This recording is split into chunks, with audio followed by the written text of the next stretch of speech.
Hello, Internet, and welcome to my live reaction for Fire Force Chapter 263.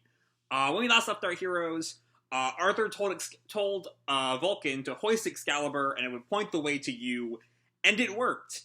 And Arthur did some kind of teleportation magic, in Arthur's own words, to take them to the rooftop where Giovanni Yu was kind of, excitedly waiting for the rise of the Evangelist as the Cataclysm kind of enters into its perhaps final stages. We'll kind of see on that.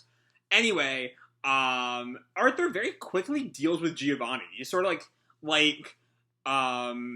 specifically lasers the part of Yu's brain where Giovanni is hiding, and kills him. And now Dragon has arrived, and it's time for Arthur to fight Dragon. All the while, we get kind of what I've been reading as hints that Arthur may be more tied to Adola than we know. There's something up with him, and the Way's powers have always been kind of viewed as based in Arthur's own perception and Arthur's own worldview. Makes me think there might be some more to Arthur than what we've already seen. So all that said, let's jump right on into Chapter 263, A Battle of Legend. And our cover picture is just a super close-up on Dragon's face, with the words in bold, overwhelmingly strong. And we can just barely make out the edges of Dragon's grin in that close-up. Chapter 263, A Battle of Legend. And so we open with Arthur having disappeared, specifically with this kind of 8-bit particle effect we saw with his teleportation trick last chapter. As Yu looks on in shock, he disappeared. And Vulcan tells him, looks like he went to settle things with a dragon. Not Giovanni. For some reason, I'm calling you Giovanni. I almost did it earlier, but I caught myself before I said anything. Anyway, Yu asks Vulcan, "Hey, Vulcan, while I was possessed, did something happen to Arthur?" And Vulcan just tells him, he played a video game. Huh? Just your average Super Nintendo game. So yeah, I mean, it's a bit of a call-out for just how weird this whole plot line has been. But also it's it's sort of already an obvious tie, but it's a direct narrative tie to Arthur's new powers and the Dragon Quest game. It wasn't just a confidence thing, which of course was kind of obvious by the 8-bit effect for his lightning teleportation thing. But anyway, Yu just kind of stares at him. For real? Arthur just finished playing an RPG on the Super Nintendo and leveled up to the max. And Yu just sort of stares, kind of stunned, and then just sort of pumps his fist up or something. I don't quite get it, but I understand the feeling. And we see this sort of snort come out of his nose.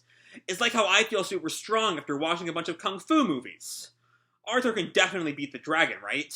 And Vulcan gives him a thumbs up. Of course. He's got the Excalibur I made him, after all. And then we come back to our kind of scroll effect narrator from the end of last chapter. Simultaneously, at the volcano that just appeared off the coast of Tama Bay, where the Great Dragon awaits his sworn enemy. And we see that in the aftermath of the attack on Dragon last chapter, these two volcanoes have risen out of the bay. It wasn't just an eruption. The fucking mountain has risen. Alright. Thunder reverberates across the land. And we see, in the lava. We see, the kind of bubbling lava. And then we cut to Dragon, standing on the cliff face, seemingly over the volcano. And Arthur approaches him. Or at the very least, someone in Fire Soldier clothing approaches him. And Dragon turns to look at him. And yep, that's our boy, the Violet Flash. Which, is that a title we've seen before?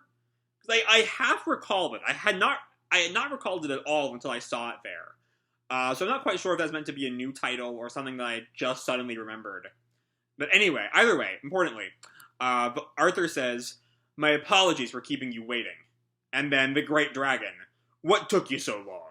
I've spared you enough time, have I not?" And the two of them just look at each other as, the volcano explodes behind them. "Were you able to keep yourself occupied while I was gone?" And Arthur just replies with a, and Dragon looks at him, kind of questioningly. "What could have happened in such a short time? Believe it or not, I had quite an experience as of late. I battled to the death with my closest friend, and I lost many comrades to battles with demons. My home village was even set ablaze. He's fully like he had a little bit of self-awareness in his conversation with Vulcan, but that's kind of gone right now. He's just fully getting into the game as reality. And after this grand journey, I have become the Night King. But Dragon taunts him back. There is but little time before the destruction of this world. Let us hope you will hold together until then. And Arthur readies Excalibur. This world shall not be destroyed. I shall defeat you, and put a stop to your despair. And Arthur gets ready, so despair no longer, for I am here. And Dragon readies his attack. This old man will be the judge of that. And their first flurry of attacks commences as Dragon just sort of... Oh no, actually, hold on. Excuse me. It looked like my first impression was that Dragon was like done some kind of long range slash that Arthur was countering with Excalibur, but I think on closer examination, what's going on there is Dragon was about to attack, but Arthur has just kind of ran up next to him and countered before Dragon could get the attack off. I think Dragon's a little bit stunned at that. He's not really hurt because he's Dragon, but Arthur sort of readies his blade for the next attack. And tries to slash Dragon in two. I doubt it works, but it's like a vertical slash across the chest.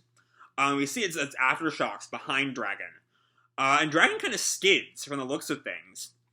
And Dragon kind of brushes his hand up to his cheek, and we see there's like the faintest of scratches there. Arthur has gotten an actual hit on Dragon. I think that's the first time for that. Alright.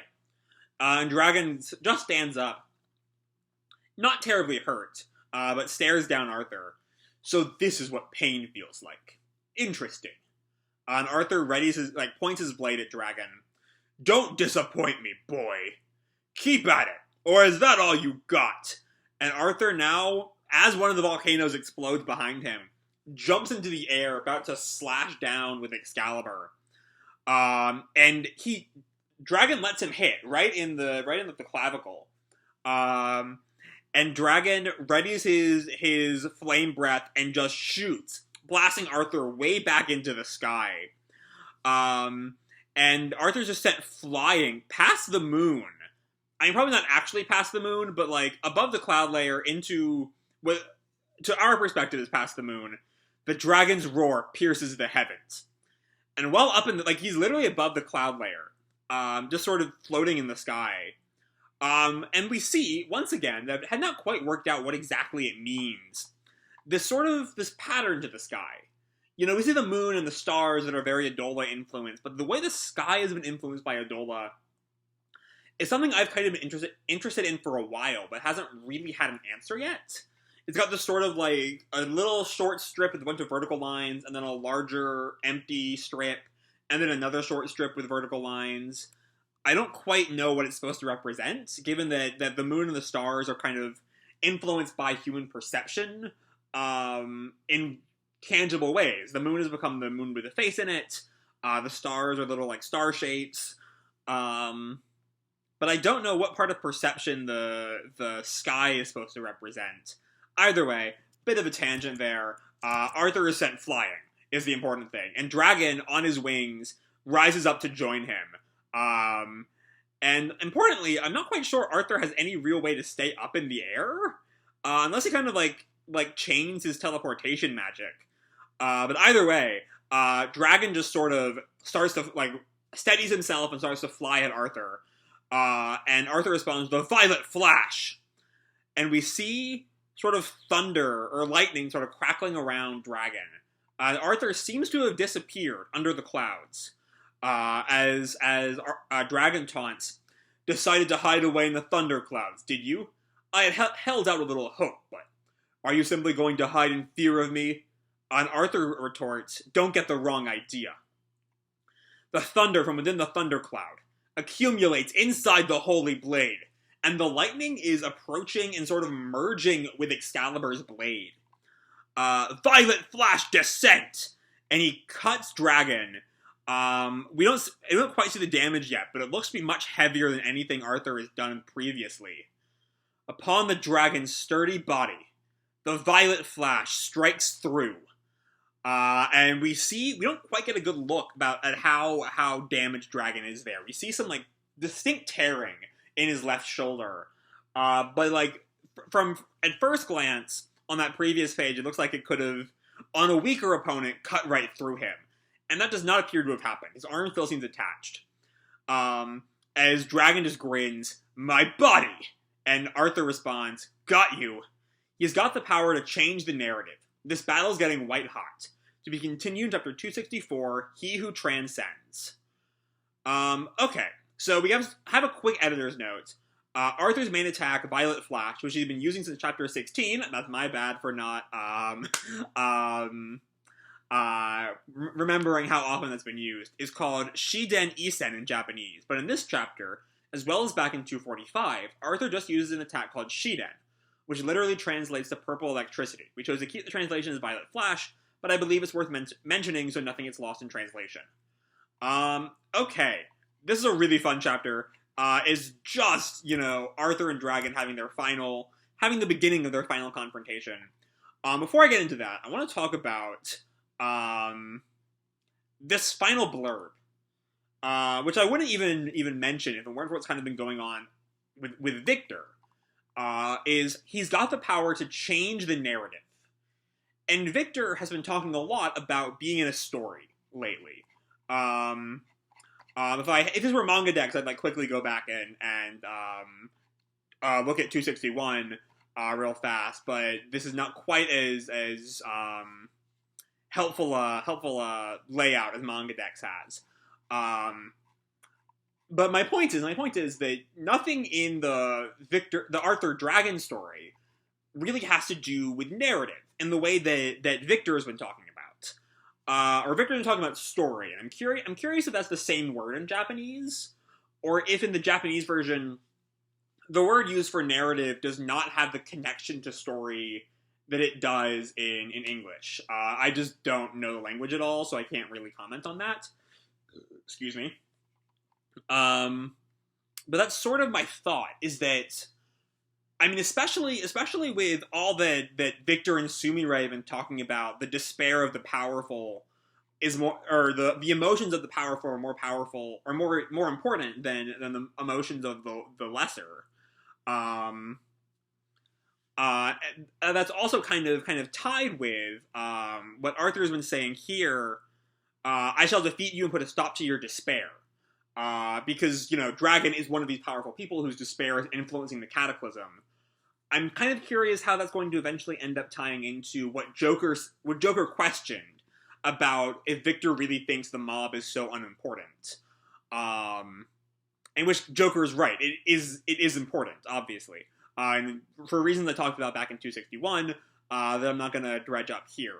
My point being, this fight, I imagine, is going to have huge consequences, not just for Arthur and Dragon's characters, but, when, presuming, as I am, that Arthur wins, will have massive repercussions for the Cataclysm as a whole, not just these two men. But we'll see about that as the story goes on. The real point of this chapter, though, is just the fight. The fight is great. There's some great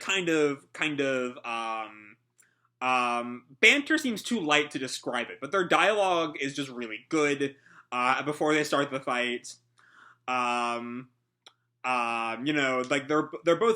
boasting that, despair no longer, for I am here, is this real, it brings to mind All Might in My Hero Academia.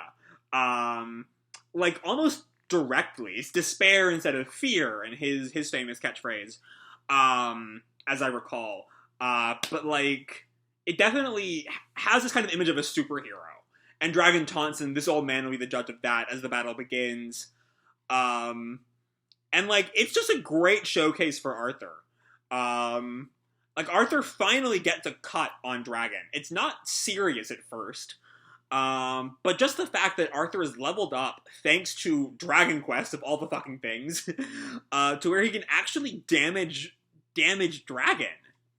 Um, that's just some good shit. And that's even before he gets his sort of lightning-powered power-up. And an interesting thing here, that I'm not sure if Okubo was really intending for, but something I kind of noticed, is that Arthur's power-up here, the thunder from the thunderclouds accumulating inside the Holy Blade, would not be possible without the Cataclysm. Like, the storm was emanated from the Cataclysm. Like, the storm would probably, if it were there at all, not be this intense to power up Arthur this much, if not for, among other things, Dragon's own despair. So I think that's a really cool thing. I don't know if Okubo plans to, like, have anything thematic to say about that, or if it's just sort of thunder, you know, the source of the lightning happens to be the storm clouds, which are caused by the Cataclysm, and it's all kind of a coincidence. Either way, it's a really cool thing that the Violet Flash descent sort of brings in, is that it is, in a way, powered by Dragon and others' despair. I find that to be a really cool thing. But yeah, the chapter ends with Arthur getting that great hit on Dragon, and the fight commencing in He Who Transcends, which could definitely possibly be a climax to this fight. We don't know yet, but I could see, you know, Arthur being the one who transcends his limits in his previous failures to beat Dragon, and now he transcends those failures to finally, you know, strike the killing blow.